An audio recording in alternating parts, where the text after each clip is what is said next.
Marathi story. जंगलाचा राजा। एका जंगलात एक रुबाबदार देखणा छावा होता। रुबाबदार छाव्याकडे बघून जंगलातले सर्व प्राणी त्याला म्हणायचे, हाच आमचा राजा होणार, हाच आमचा भावी राजा, जंगलाचा राजा। पण छाव्याला जंगलाचा राजा व्हायची खूप भीती वाटत होती।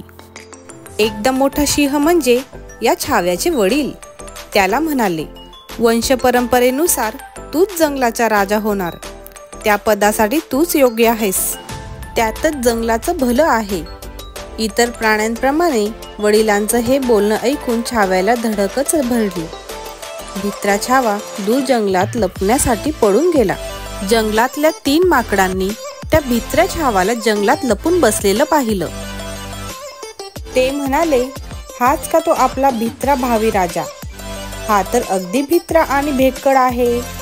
असा भित्रा भागाबाई राजा काय कामाचा?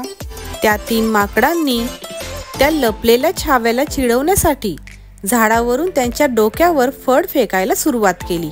त्या माकडांनी चेष्टेने फळाचा मारा करीत छाव्याला चिडवून भांडवून सोडलं। छावा खूप घाबरला होता। त्याला माकड चेष्टेने सडो की पडो करून सोडलं होतं। बिचारा एकटा एकाकी रडू लागला। एका झाडावरून काही पोपटांनी त्याला रडताना पाहिलं। पोपटही वटवट करीत माकडांसारखे छाव्याची चेष्टा करू लागले। कर्कश आवाजाने बिचारा छाव्याला चिडवू लागले, हिणवू लागले, अरे रे भित्रा। आपल्या भावी राजाचा असा भेकडपणा पाहून माकडांना आणि पोपटांना लाज वाटली। पोपटही बिचारा छाव्याच्या डोक्यावर चिकट फळे मारू लागले। बिचारा छावा रडत रडत नदीवर गेला। फळांच्या रसाने चिकट झालेले आपले अंग आणि चेहरा खसाखस धुवून काढलं। बिचारा छावा माकडांनी आणि पोपटांनी केलेल्या अपमानामुळे रडू लागला। त्या नदीकाठी एक शहामृगानं छाव्याला रडताना पाहिलं।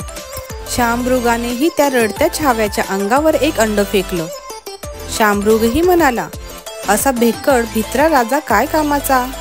एवढ्या सगळ्यांचा तिरस्कार आणि घृणा पाहून छावा रागात म्हणाला, हे आता अति होत आहे बरं। आणि त्यानं रागाच्या भरात जोराने डरकाळी फोडली। छाव्याच्या दमदार डरकाळीच्या गर्जनेनं अख्खं जंगल थरारलं।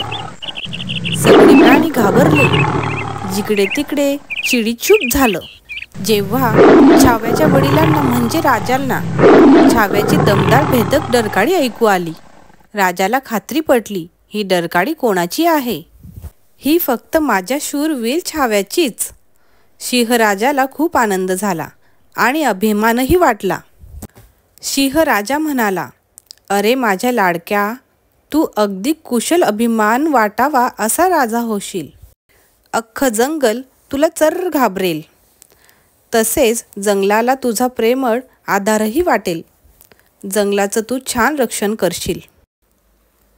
सगळे जंगलातले प्राणी पक्षी तुझा आदर करतील। शाब्बास पठ्या। छाव्याच्या एका डरकाळीनं जंगलभर नवीन चैतन्य पसरलं। तात्पर्य, प्रत्येकात नेतृत्व गुण असतो, तो ओळखता आला पाहिजे।